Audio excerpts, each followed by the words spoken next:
Hello everyone, welcome back to channel science magnified. मैं हूं आपकी साइंस एजुकेटर विभा शर्मा और आज के सेशन से हम स्टार्ट करने जा रहे हैं क्लास 8 साइंस का chapter number 4 combustion and flame. Previous chapters हम लोगों ने ऑलरेडी अपलोड कर दिए। जिन बच्चों ने प्रीवियस चैप्टर्स नहीं देखे हैं वो प्लेलिस्ट में जाकर के चैप्टर्स को देख सकते हैं। तो चलिए बिना देरी के स्टार्ट कर लेते हैं हम अपना चैप्टर 4 कंबशन एंड फ्लेम। और आप सबको पता है कि चैप्टर स्टार्ट करने से पहले हम चैप्टर का एक ओवरव्यू लेते हैं जिसमें हम डिस्कस करते हैं कि कौन कौन से टॉपिक्स को हम इस चैप्टर में कवर करेंगे। तो चलिए स्टार्ट करते हैं। सबसे पहला टॉपिक जो हमें कवर करना है वो है कंबशन, जिसमें हम डिस्कस करेंगे कि कंबशन की एक बेसिक डेफिनेशन क्या हो सकती है और कौन कौन सी चीजें हैं जो कंबशन के लिए रिक्वायर्ड होती हैं। इसी के साथ हम डिस्कस करेंगे कंबस्टिबल और नॉन कंबस्टिबल सब्सटेंसेस क्या होते हैं, इनफ्लेमेबल और फ्लेमेबल सब्सटेंसेस किसे कहा जाता है और इग्निशन टेम्परेचर क्या होता है। फिर उसके बाद बच्चों हम डिस्कस करेंगे टाइप्स ऑफ कंबशन, यानी कंबशन के कितने टाइप्स होते हैं, जिसमें मेनली हम 3 टाइप्स को डिटेल से डिस्कस करने वाले हैं। सबसे पहला है रैपिड कंबशन, फिर हम डिस्कस करेंगे स्पॉन्टेनियस कंबशन और लास्ट है एक्सप्लोजन। इसके बाद नेक्स्ट टॉपिक रहेगा स्ट्रक्चर ऑफ फ्लेम, जिसमें हम बात करेंगे फ्लेम क्या होती है और एक फ्लेम का जो स्ट्रक्चर है वो किस तरीके का होता है। लास्ट टॉपिक जो हमें डिस्कस करना है वो है फ्यूल। फ्यूल क्या होता है, फ्यूल की क्या एफिशिएंसी होती है और एक आइडियल फ्यूल हम किसे कहते हैं और फ्यूल के क्या क्या हार्मफुल इफेक्ट्स होते हैं। इन सब चीज़ों को हम डिटेल से कवर करने वाले हैं। तो स्टार्ट करते हैं हम अपने फर्स्ट टॉपिक से, कंबशन। क्योंकि चैप्टर का नाम ही कंबशन एंड फ्लेम है तो सबसे पहले हम जानेंगे कि आखिर ये कंबशन क्या चीज़ है। तो बच्चों अगर हम कंबशन की बात करें तो कंबशन एक ऐसी प्रोसेस है जिसमें हम किसी चीज़ को जलाते हैं in the presence of air. अब हम सबको पता है कि एयर जो है वो कई सारी गैसेस का मिक्सचर है। इसके अंदर कार्बन डाइऑक्साइड भी रहती है, ऑक्सीजन भी है, नाइट्रोजन भी है। लेकिन जब हम कंबशन की बात करेंगे तो हमें इन सारी गैसेस को भूल जाना है और याद रखना है सिर्फ एक सिंगल गैस को, जो कि है ऑक्सीजन। यानी किसी भी चीज को जब हम ऑक्सीजन की प्रेजेंस में जलाते हैं तो ऑक्सीजन जाकर के उस सब्सटेंस की सरफेस से रिएक्ट करता है और इस रिएक्शन में इवॉल्व होती है एनर्जी। और ये एनर्जी हमें मिलती है हीट या फिर लाइट की फॉर्म में और इस कंप्लीट प्रोसेस को हम क्या कहते हैं, कंबशन कहते हैं। तो एक बार हम पढ़ लेते हैं। It is a chemical process in which a substance burn in the presence of oxygen। Combustion जो है वो एक केमिकल प्रोसेस है और हम लोगों ने पढ़ा था फिजिकल और केमिकल प्रोसेस क्या होती है। फिजिकल प्रोसेस ऐसी प्रोसेस जिसके अंदर किसी भी नए सब्सटेंस का फॉर्मेशन नहीं होता, लेकिन केमिकल प्रोसेस जहां भी होती है वहां किसी ना किसी नए सब्सटेंस का फॉर्मेशन होता है, न्यू सब्सटेंस फॉर्म्ड। तो कंबशन क्या है, एक केमिकल प्रोसेस है जिसके अंदर हम किसी सब्सटेंस को बर्न करते हैं in the presence of oxygen. और जब हम किसी सब्सटेंस को ऑक्सीजन की प्रेजेंस में बर्न करेंगे तो इससे एनर्जी इवॉल्व होती है और ये एनर्जी इवॉल्व होगी हीट या फिर लाइट की फॉर्म में। और इस कंप्लीट प्रोसेस को हम क्या कहेंगे, कंबशन कहेंगे। यहाँ एक कंबशन ट्रायंगल भी आपको दिख रहा होगा जिसके अंदर मैंने यहाँ शो किया है कि ऑक्सीजन, हीट और किसी ना किसी टाइप का सब्सटेंस यानी कि फ्यूल जरूरी होता है कंबशन को कंप्लीट करवाने के लिए। अब मान लो इन तीनों चीजों में से कोई भी एक चीज हम हटा देते हैं, मान लो हीट को हमने रिमूव कर दिया यहाँ से, तो बताओ क्या कंबशन पॉसिबल हो पाएगा। सिर्फ हमारे पास ऑक्सीजन है और सब्सटेंस है, क्या इन दोनों से कंबशन हो सकता है? नहीं, क्योंकि कंबशन के लिए हमें हीट जरूरी होती है। अब अगर मान लो ऑक्सीजन को हमने यहाँ से रिमूव कर दिया, हीट है और सब्सटेंस है हमारे पास, तो क्या कंबशन पॉसिबल हो पाएगा? बिल्कुल नहीं, क्योंकि कंबशन के लिए ऑक्सीजन की प्रेजेंस का होना जरूरी है। तो ये तीनों चीजें इसेंशियल हैं, इन तीनों चीजों का एक साथ होना जरूरी है तभी कंबशन पॉसिबल हो पाएगा।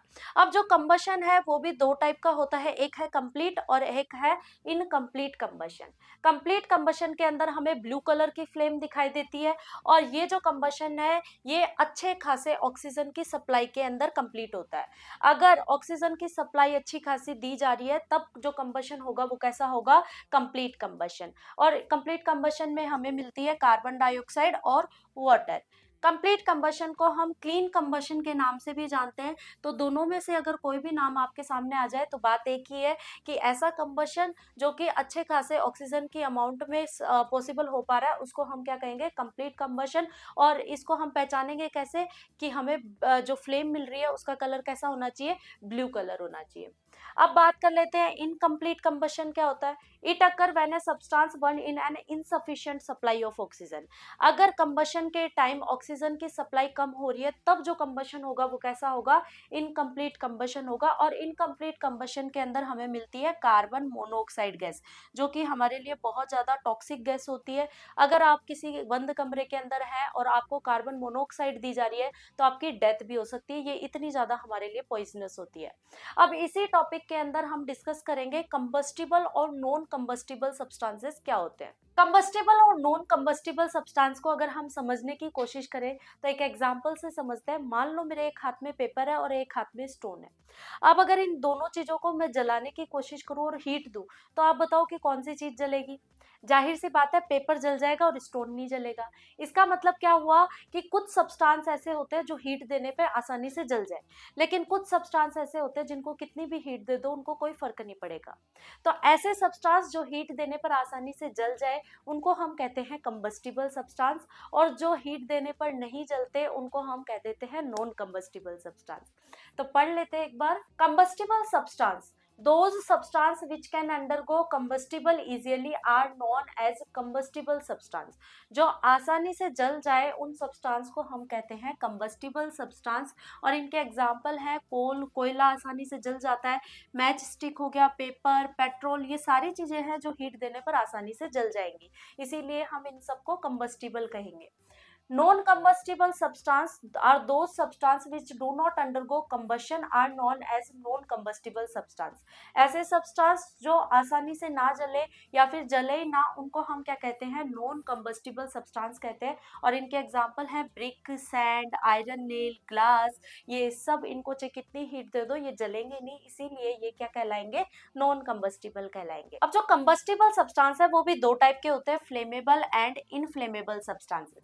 बहुत सारे बच्चे कंफ्यूज रहते हैं, उनको लगता है कि फ्लेमेबल तो ऐसे सब्सटेंस जो हीट देने पर जल जाए और इनफ्लेमेबल ऐसे सब्सटेंस जो हीट देने पर ना जले, लेकिन ऐसा होता नहीं है। दोनों के दोनों सब्सटेंस क्या है, कंबस्टिबल है, यानी हीट देने पर जलेंगे। इनमें डिफरेंस क्या होता है कि अगर फ्लेमेबल की बात करें तो ये इनफ्लेमेबल के कंपैरिजन में इनका इग्निशन टेम्परेचर थोड़ा ज्यादा होता है, यानी इनको जलाने के लिए हमें थोड़ी देर हीट प्रोवाइड करवानी पड़ेगी तब ये फायर को कैच करता है। लेकिन वही बात करें हम इनफ्लेमेबल की तो इनका इग्निशन टेम्परेचर बहुत कम होता है। जैसे ही हम हीट देंगे वो रैपिडली फायर को क्या कर लेते हैं, कैच कर लेते हैं। तो जो आसानी से जल जाए फ्लेमेबल, और जो बहुत ज्यादा आसानी से जले वो क्या कहलाएंगे, इनफ्लेमेबल। फ्लेमेबल का अगर एग्जांपल हम देखें, पेपर, ड्राई लीव्स, ये क्या है, फ्लेमेबल सब्सटेंसेस है। और इनफ्लेमेबल की अगर हम बात करें तो पेट्रोल हो गया, एलपीजी हो गया, ये सब क्या है, आसानी से हीट देते ही रैपिडली फायर को क्या करते हैं, कैच करते हैं। आई होप आपको ये सारी चीजें क्लियर हुई होंगी। अब हम बात कर लेते हैं कि आखिर ये इग्निशन टेम्परेचर क्या है, जिसकी हम बात कर रहे हैं कि फ्लेमेबल में तो इग्निशन टेम्परेचर ज्यादा होता है और इनफ्लेमेबल में कम होता है। तो इग्निशन टेम्परेचर को हम समझेंगे। इग्निशन टेम्परेचर क्या होता है, अब देखो बच्चों, हर एक चीज का अपना एक स्पेसिफिक टेम्परेचर होता है जिस टेम्परेचर पर वो चीज जलना शुरू करती है। अब जरूरी तो नहीं कि हीट देते ही सारी चीजें साथ जल जाएं, कई चीजों को टाइम लगता है, यानी थोड़ी देर हीट देनी पड़ती है, उसके बाद जब वो अपने इग्निशन टेम्परेचर तक पहुंच जाएंगे तब जलना शुरू करती है। तो वो लोएस्ट टेम्परेचर जिस पर कोई चीज जलना शुरू करे उस टेम्परेचर को हम क्या कहते हैं, इग्निशन टेम्परेचर कहते हैं। तो the lowest temperature at which substance catches fire, उसी को हम क्या कहेंगे, इग्निशन टेम्परेचर। जैसे कि पेपर का इग्निशन टेम्परेचर होता है 233 डिग्री सेल्सियस, यानी कि जब तक हीट 233 डिग्री सेल्सियस तक नहीं पहुंचेगी तब तक पेपर जलना शुरू नहीं करेगा। वुड का जो इग्निशन टेम्परेचर है वो है 300 डिग्री सेल्सियस। पेट्रोल का इग्निशन टेम्परेचर होता है 220 डिग्री सेल्सियस। और कैंडल वैक्स का इग्निशन टेम्परेचर होता है 300 डिग्री सेल्सियस। और आपने नाम सुना होगा व्हाइट फोस्फोरस का, जिसका इग्निशन टेम्परेचर बहुत ज्यादा कम होता है, यानी रूम टेम्परेचर पर भी अगर हम इसको रखेंगे तो ये जल्दी से आग पकड़ लेता है। तो इसीलिए फोस्फोरस को क्या है, केरोसिन ऑयल में डुबो कर रखा जाता है ताकि ये आग ना पकड़े। अब हम डिस्कस कर लेते हैं टाइप्स ऑफ कंबशन, कि कितने टाइप्स के कंबशन होते हैं। मेनली कंबशन के हम तीन टाइप्स पढ़ेंगे। सबसे पहला है रैपिड कंबशन, फिर हम डिस्कस करेंगे स्पॉन्टेनियस, और लास्ट टाइप रहेगा एक्सप्लोजन। तो बच्चों बात कर लेते हैं कि रैपिड कंबशन क्या होता है। अब नाम से आप आइडिया लगा सकते हैं, रैपिड मतलब बहुत फास्ट। जब हम किसी चीज को हीट दे और वो बहुत तेजी से फायर को कैच कर ले, यानी तेजी से जल जाए, इस टाइप के कंबशन को हम क्या कहते हैं, रैपिड कंबशन कहते हैं। A combustion that take place rapidly at high speed with the production of heat and light is called combustion। ऐसा combustion जो कि बहुत तेजी से आग को पकड़ ले और जिससे कि हीट और लाइट प्रोड्यूस हो, ऐसे combustion को हम क्या कहेंगे, रैपिड combustion कहते हैं। सेकेंड है spontaneous, a combustion in which a material suddenly burst into flames without the application of any apparent cause is called spontaneous combustion। अब जो spontaneous combustion है वो ऐसा कंबशन है जिसमें हमें हीट देने की जरूरत भी नहीं पड़ती, अचानक से खुद ही आग लग जाती है। जैसे कि आपने सुना होगा कि जंगलों में आग लग गई तो कोई हीट देने थोड़ी जाता है वहां आग लगाने के लिए, अपने आप आग लगती है। तो अचानक से अगर आग लग जाए तो वो किस टाइप का कंबशन कहलाता है, स्पॉन्टेनियस कंबशन कहलाता है। नेक्स्ट है explosion, the process of combustion in which a large number of gases are evolved with the production of a tremendous amount of heat, light and sound is called explosion। ऐसा combustion जिसमें heat, light के साथ साथ sound भी produce हो, ऐसे type के combustion को हम क्या कहते हैं, explosion कहते हैं। जैसे कि हम दिवाली के टाइम जो पटाखे जलाते हैं उसमें हीट और लाइट तो इवॉल्व होती है, साथ ही साथ में एक साउंड भी इवॉल्व होता है, तो वो किस टाइप का कंबशन कहलाएगा, एक्सप्लोजन कहलाएगा। तो आई होप आपको टाइप समझ में आए होंगे कंबशन के। अब हम डिस्कस कर लेते हैं कि कंबशन को कंट्रोल कैसे किया जा सकता है, यानी कहीं आग लग जाए तो उस आग को कैसे बुझा सकते हैं हम। How can we control fire, यानी फायर को किस तरीके से हम कंट्रोल कर सकते हैं। Fire can be control by removing any or all of the factor of combustion. अब हम सबको पता है कि कंबशन के लिए ऑक्सीजन जरूरी होता है, हीट जरूरी होती है, फ्यूल जरूरी होता है और इग्निशन टेम्परेचर जरूरी होता है। ये सारी इसेंशियल चीजें होती है जिनकी वजह से कंबशन हो पाता है। अगर हम इन सभी इसेंशियल चीजों में से किसी भी एक चीज को हटा देते हैं तो कंबशन रुक जाएगा, और कंबशन रुक जाएगा तो फायर पे कंट्रोल पाया जा सकता है।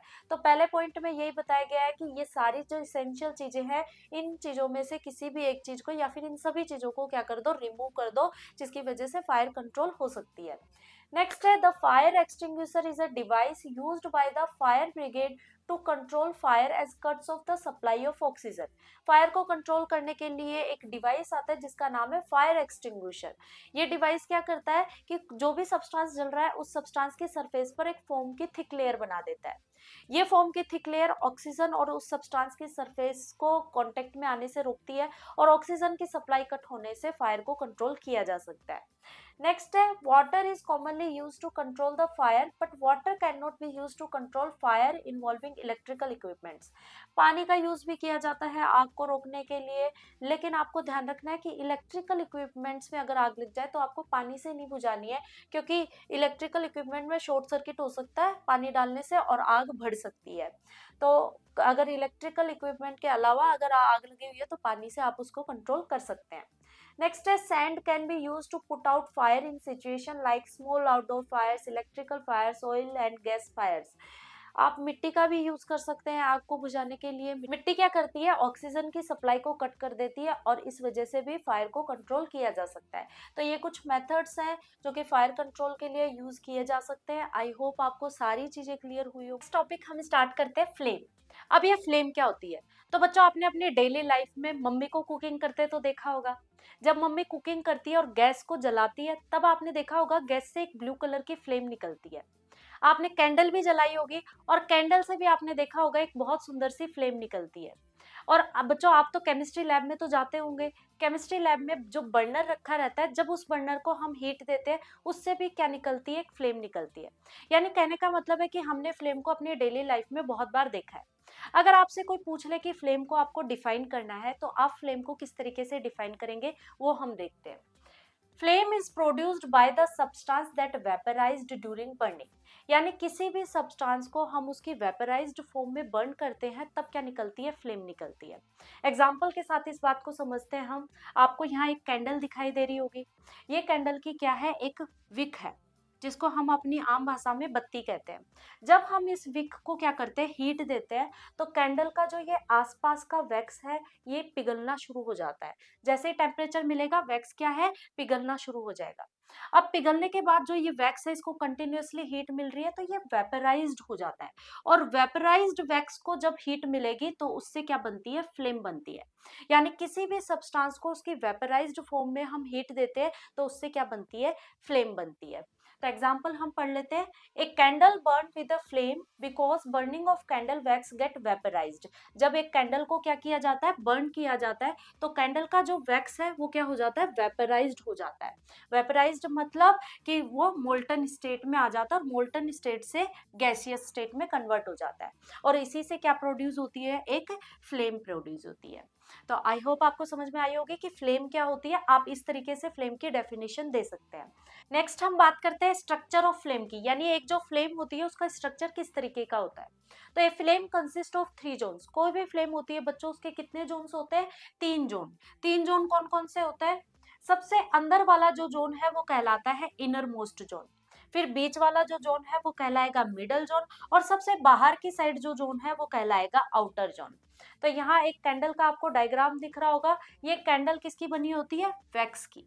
और यहाँ क्या लगी होती है, कैंडल की विक लगी होती है, यानी बत्ती, जिसको हम क्या करते हैं, हीट देते हैं। तो हीट देने से यहाँ क्या प्रोड्यूस होती है, एक फ्लेम प्रोड्यूस होती है। और फ्लेम का जो ये आउटर पार्ट आपको दिखाई दे रहा है, इस आउटर पार्ट को हम क्या कहते हैं, आउटर जोन कहते हैं फ्लेम का। अब देखो बच्चों, क्योंकि ये सबसे बाहर की साइड है तो इसको आराम से अच्छी खासे अमाउंट में क्या मिल जाती है, ऑक्सीजन मिल जाती है। और ऑक्सीजन अच्छे खासे अमाउंट में मिल जाती है, इसीलिए इस जोन के अंदर होता है कंप्लीट कंबशन। और हमने पढ़ा है कि कंप्लीट कंबशन जहां भी होगा वहां फ्लेम का कलर कैसा दिखाई देगा, ब्लू कलर। अगर हॉटनेस की बात करें तो फ्लेम का जो सबसे हॉटेस्ट पार्ट होता है वो ये आउटर जोन पार्ट ही होता है। बहुत बार 1 नंबर में क्वेश्चन पूछा जाता है कि सबसे हॉटेस्ट पार्ट बताइए फ्लेम का, तब आप बताएंगे कि आउटर जोन जो है वो फ्लेम का हॉटेस्ट पार्ट होता है। फिर हम आ जाते हैं मिडल जोन के ऊपर। तो यहाँ आपको मिडल में दिखाई दे रहा होगा मिडल जोन। अब क्योंकि यहाँ ऑक्सीजन की सप्लाई थोड़ी सी कम हो जाती है, इसीलिए यहाँ पार्शियल कंबशन होता है और फ्लेम का कलर बनता है येलो या फिर रेड कलर, येलो या फिर रेड। और हॉटनेस की बात करें तो ये मॉडरेटली हॉट होता है, यानी ना तो ज्यादा गर्म होता है ना ही ज्यादा ठंडा होता है, यानी बिल्कुल मॉडरेट हॉट होता है ये मिडल जोन पार्ट। फिर हम आ जाते हैं अंदर वाले पार्ट पे। तो ये बिल्कुल ब्लैक कलर का होता है और सबसे इनर की साइड में ये है, तो इसीलिए हम इसको इनर मोस्ट जोन कहते हैं। अब यहाँ ऑक्सीजन की सप्लाई और कम हो जाती है, इसीलिए यहाँ बनते हैं अनबर्न कार्बन पार्टिकल्स, जिसकी वजह से इसका कलर कैसा दिखाई देता है, ब्लैक कलर दिखाई देता है। और ये लीस्ट हॉट होता है, यानी फ्लेम का जो सबसे ठंडा पार्ट बोल दो या कम हॉट पार्ट बोल दो, वो कौन सा होता है, ये इनर मोस्ट जोन ही होता है। तो ये 3 जोन होते हैं किसी भी फ्लेम के। एक बार हम इन तीनों जोन्स को अच्छे से पढ़ भी लेते हैं। जोन्स ऑफ फ्लेम में सबसे पहले हम बात करेंगे आउटर मोस्ट जोन की। और आउटर मोस्ट जोन को हम नॉन लुमिनस जोन भी कहते हैं, क्योंकि बच्चों ये फ्लेम का वो वाला पार्ट है जहां से हमें लाइट नहीं मिलती, इसीलिए इसको हम नॉन लुमिनस जोन भी कहेंगे। It is the outer zone of flame, ये सबसे बाहरी जोन होता है, आउटर जोन होता है फ्लेम का। That is faintly blue in colour, और कलर में कैसा होता है, ब्लू कलर का होता है।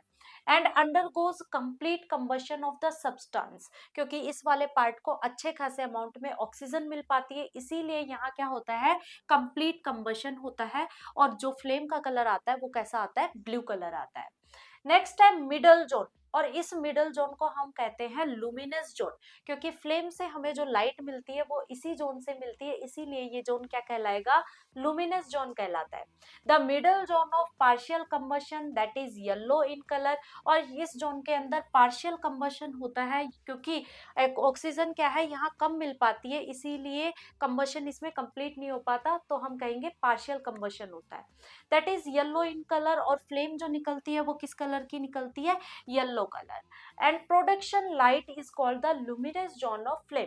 और क्योंकि इस जोन से लाइट का प्रोडक्शन होता है, हमें लाइट मिलती है, इसीलिए ये जोन क्या कहलाता है, लुमिनस जोन कहलाता है फ्लेम का। नेक्स्ट है इनर मोस्ट जोन, जिसको हम डार्क जोन भी कहते हैं, और ये फ्लेम का सबसे अंदर का पार्ट होता है।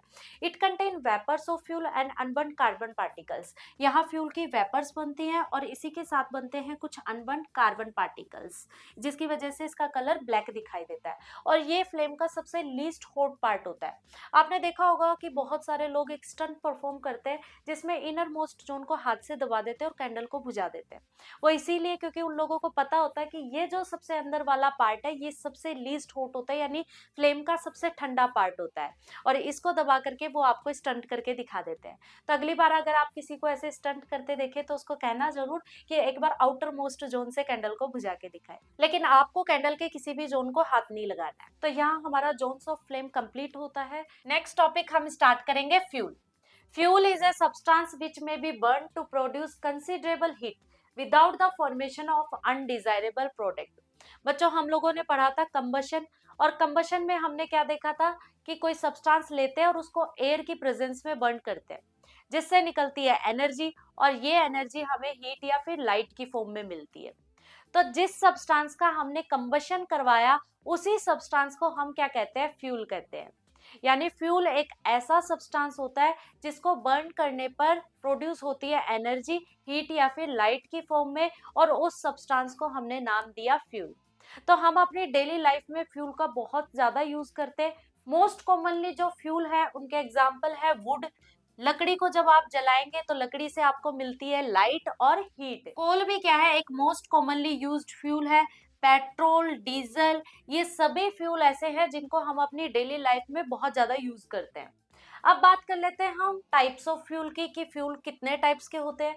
तो बच्चों, फ्यूल हो सकते हैं 3 टाइप के: सॉलिड फ्यूल, लिक्विड फ्यूल और गैसियस फ्यूल। जो फ्यूल सॉलिड स्टेट में होता है उसको हम कहते हैं सॉलिड फ्यूल। एग्जाम्पल हो गया कोल, वुड, ये सब ऐसे फ्यूल है जो सॉलिड स्टेट में होते हैं। फिर है लिक्विड फ्यूल। लिक्विड फ्यूल के एग्जाम्पल हो गए पेट्रोल, केरोसिन। पेट्रोल हम अपनी गाड़ियों में यूज करते हैं और केरोसिन हम लैंप वगैरह में यूज करते हैं। फिर है गैसियस। गैसियस का एग्जाम्पल है एलपीजी। एलपीजी की फुल फॉर्म होती है लिक्विफाइड पेट्रोलियम गैस। बच्चों, आपको ये याद कर लेनी है क्योंकि बहुत बार आपके एमसीक्यू या 1 मार्क के क्वेश्चन में पूछा गया है कि एलपीजी की फुल फॉर्म बताइए। तो एलपीजी की फुल फॉर्म होती है एल से लिक्विफाइड, पी से पेट्रोलियम और जी से क्या होती है, गैस। नेक्स्ट टॉपिक है कैलोरीफिक वैल्यू, और इसको भी आपको स्टार मार्क कर लेना है क्योंकि बहुत बार आपके बोर्ड एग्जाम में ये क्वेश्चन पूछा गया है। तो कैलोरीफिक वैल्यू क्या होती है, the amount of heat energy, यानी वो अमाउंट ऑफ हीट एनर्जी जो कि हमें मिलती है किससे, कंप्लीट कंबशन से। और किसका कंप्लीट कंबशन, 1 kg फ्यूल का कंप्लीट कंबशन। इसको हम क्या कहते हैं, कैलोरीफिक वैल्यू कहते हैं। मतलब क्या है कि हम 1 kg फ्यूल को अगर बर्न करते हैं, उसका कंप्लीट कंबशन करवाते हैं, तो उसके कंप्लीट कंबशन से कितनी हीट एनर्जी निकलेगी, उस हीट एनर्जी को हम क्या कहेंगे, कैलोरीफिक वैल्यू। 1 kg हम फ्यूल लेंगे और इस फ्यूल का क्या करवाएंगे, कंप्लीट कंबशन। कंप्लीट कंबशन, और इसके कंप्लीट कंबशन से जितनी हीट एनर्जी इवॉल्व होगी उस हीट एनर्जी को हम क्या कहेंगे, कैलोरीफिक वैल्यू कहेंगे। जिस फ्यूल की जितनी ज्यादा कैलोरीफिक वैल्यू होगी वो उतना ही अच्छा फ्यूल माना जाता है। फॉर एग्जाम्पल, हम 2 फ्यूल लेते हैं, फ्यूल ए और फ्यूल बी। दोनों ही हम 1 kg ले रहे हैं। 1 kg fuel A, 1 kg fuel B. 1 kg fuel A जो है वो हमें एनर्जी दे रहा है 8000 किलोजूल पर केजी, और जो फ्यूल बी है वो हमें दे रहा है 36000 किलोजूल पर केजी। अब अमाउंट दोनों की सेम है, ए और बी दोनों हमने 1 kg लिया। एक तो हमें 8000 दे रहा है और दूसरा हमें क्या दे रहा है, 36000। तो जाहिर सी बात है हम कौन सा फ्यूल सेलेक्ट करेंगे, फ्यूल बी, क्योंकि अमाउंट कम है और हीट एनर्जी हमें इससे क्या मिल रही है, ज्यादा मिल रही है। तो जो फ्यूल जितनी कम अमाउंट में हमें जितनी ज्यादा हीट एनर्जी देता है, उसी फ्यूल को हम क्या मानेंगे, अच्छा फ्यूल मानेंगे। तो कैलोरीफिक वैल्यू आप लोगों को समझ में आई होगी। अब हम बात करेंगे एक आइडियल फ्यूल क्या होता है, यानी फ्यूल के अंदर ऐसी क्या क्वालिटी होनी चाहिए कि हम उस फ्यूल को आइडियल फ्यूल कह सके। तो the fuel which fulfil all the requirement for a particular use is called ideal fuel, यानी एक ऐसा फ्यूल जो हमारी सारी रिक्वायरमेंट को फुलफिल करे। जो चीजें हम चाहते हैं फ्यूल के अंदर हो, वो सारी चीजें अगर हमें फ्यूल के अंदर मिल जाए, तो ऐसे फ्यूल को हम कहेंगे आइडियल फ्यूल। तो ऐसी कौन कौन सी चीजें हैं जो हम चाहेंगे कि हमारे फ्यूल के अंदर होनी चाहिए, उनको डिस्कस करते हैं। सबसे पहली है, हमारा फ्यूल चीप होना चाहिए, यानी सस्ता होना चाहिए। मान लीजिए फ्यूल के अंदर बहुत सारी अच्छी क्वालिटी है, लेकिन फ्यूल हमारे लिए अफोर्डेबल ही नहीं है, यानी बहुत ज्यादा महंगा है, तो ऐसे फ्यूल को हम एक आइडियल फ्यूल नहीं मानेंगे। दूसरी चीज है, इजीली अवेलेबल होना चाहिए, यानी ऐसा ना हो कि फ्यूल को लाने के लिए हमें किसी दूसरी जगह जाना पड़ रहा है या किसी को भेज करके मंगवाना पड़ रहा है। तो हमारा आइडियल फ्यूल हमें आसानी से मिल जाना चाहिए और सस्ता होना चाहिए। दूसरी चीज है, इजीली ट्रांसपोर्ट होना चाहिए, यानी एक जगह से दूसरी जगह हम उसको आसानी से भेज सके। तीसरी जो चीज है वो है, burn easily in air at A moderate rate, यानी आसानी से जल जाना चाहिए। ऐसा भी नहीं हो कि हीट देते ही बहुत तेजी से आग पकड़ ले, या फिर ऐसा भी नहीं हो कि हीट दिए जा रहे हैं और आग ही नहीं पकड़ रहा।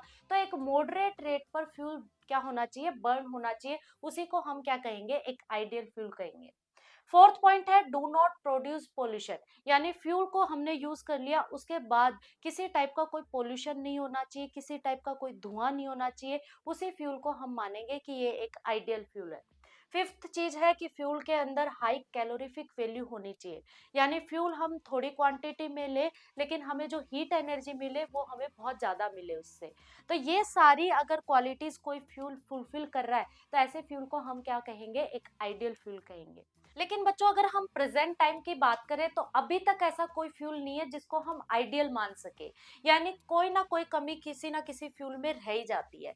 तो अभी तक आइडियल फ्यूल हमें मिला नहीं है। आई होप फ्यूचर में हमें जरूर मिलेगा हमारा आइडियल फ्यूल।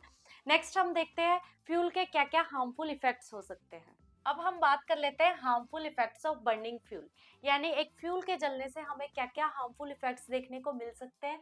तो सबसे पहला है respiratory disease. Unburnt carbon particles cause respiratory disease. आप लोगों ने ऑब्जर्व किया होगा कि जब भी आप ट्रैफिक के आसपास होते हैं, तो आपको थोड़ी सी सांस लेने में प्रॉब्लम आती है। वो किस वजह से होता है, क्योंकि आसपास बहुत सारी गाड़ियां होती हैं और गाड़ियों में यूज होता है फ्यूल।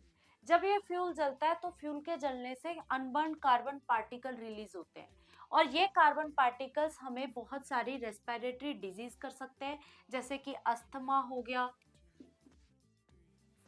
कोल्ड, और कैंसर तक हमें इन कार्बन पार्टिकल्स की वजह से हो सकती है। सेकेंड है पॉइजनस कार्बन मोनोऑक्साइड का रिलीज होना। Poisonous CO gas produce from incomplete combustion.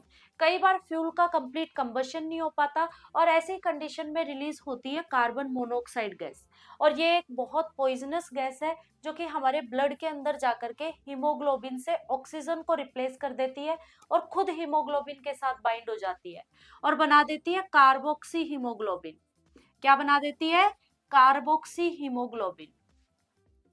और जाहिर सी बात है, हीमोग्लोबिन के साथ अगर ऑक्सीजन नहीं होगा, तो हमारी बॉडी सेल्स को ऑक्सीजन नहीं मिल पाएगा, और ऐसी कंडीशन में सेल्स के पास ऑक्सीजन की कमी आ जाती है और हमारी डेथ भी हो सकती है। तो इसीलिए कार्बन मोनोऑक्साइड गैस हमारे लिए बहुत जहरीली होती है। थर्ड है global warming. Increase CO2 emission leads to global warming, rise in temperature of atmosphere of earth। Fuel के जलने से कार्बन डाइऑक्साइड गैस निकलती है, और ये कार्बन डाइऑक्साइड गैस अगर बहुत ज्यादा अमाउंट में निकलती है, तो ये क्या करती है, हीट को अपने अंदर ट्रैप करती है। अब ज्यादा कार्बन डाइऑक्साइड है एटमॉस्फेयर में, तो ज्यादा हीट ट्रैप होगी, और ज्यादा हीट ट्रैप होगी तो प्लेनेट का टेम्परेचर बढ़ जाएगा, और जब प्लेनेट का टेम्परेचर बढ़ जाता है, तब हम कहते हैं कि ग्लोबल वार्मिंग हुई है। और इस ग्लोबल वार्मिंग की वजह से ग्लेशियर्स पिघल सकती हैं, बाढ़ आने का खतरा हो सकता है। तो ग्लोबल वार्मिंग क्या है, एक मेजर इफेक्ट है जो कि फ्यूल की वजह से हमें दिखाई देता है। फोर्थ है acid rain. Burning fossil fuel produce sulphur dioxide and nitrogen dioxide. Mixing of these gases with rain water causes acid rain. Fuel के बर्न होने से सल्फर डाइऑक्साइड और नाइट्रोजन डाइऑक्साइड जैसी गैसेस रिलीज होती है, और ये गैसेस हमारे रेन वाटर के साथ मिक्स होकर के उसको बना देती हैं एसिड रेन। और इस एसिड रेन की वजह से हमें बहुत सारी स्किन डिजीज देखने को मिलती हैं। और आपने एक और चीज सुना होगा कि ताजमहल जो है उसका मार्बल धीरे धीरे पीला पड़ता जा रहा है, तो उसका भी कारण एसिड रेन ही है।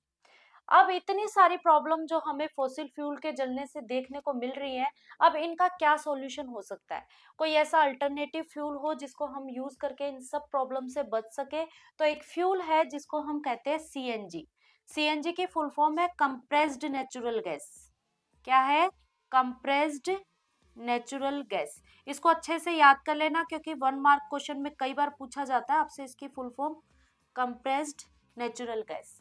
ये एक क्लीनर फ्यूल है और एनवायरनमेंट फ्रेंडली है, यानी पोल्यूशन कम करता है, चीप भी होता है। तो हम इन सब फ्यूल की जगह सीएनजी का यूज कर सकते हैं और इन सब प्रॉब्लम से बच सकते हैं। तो यहाँ हमारा हार्मफुल इफेक्ट कंप्लीट होता है फॉसिल फ्यूल्स का। आई होप आपको सारी चीजें क्लियर हुई होंगी। अगर किसी भी टॉपिक के रिगार्डिंग आपको कोई भी डाउट रहता है तो आप मुझसे कमेंट बॉक्स में डिस्कस कर सकते हैं। और अगर वीडियो आपको पसंद आया हो तो वीडियो को लाइक करें, ज्यादा से ज्यादा अपने फ्रेंड्स के साथ शेयर करें और हमारे चैनल को सब्सक्राइब करें।